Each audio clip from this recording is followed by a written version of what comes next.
台中市东区的副台里有一个防空河的公园，去年地方争取立美化呢，希望讲进行空间的改造。啊，即马装置艺术正式的公开，加上有真日新的花甲树啊，佮配合 AI 技术，互民众用手机啊，就当了解在地特色甲历史。为公园行未来，就亲像行未来到时光蹦巷。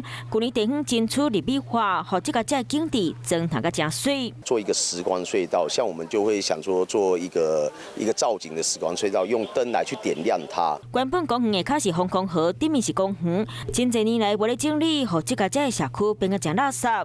即马空间活化了后，除了保留地方文书，可以用这工嘛到达 AR 技术，希望能够开辟更多的一些脏乱点。让民众呢也能够通报给我们，尽一份力哈。透过这些民间的组织，我们一起来帮政府没有做到，民间先行完成。公园拢总规划3阶段改造，希望互公园唔那是绿地休闲所在，嘛有到达历史文化、自然生态和现代科技，互民众更加了解副台里的当地特色。Hello， 大家好，我是乃瑜，要教给大家2个任务。第一个，华视新闻的脸书专页，你按赞了吗？还有华视新闻的 YouTube 频道，赶紧订阅起来，还要记得按赞，开启小铃铛哦。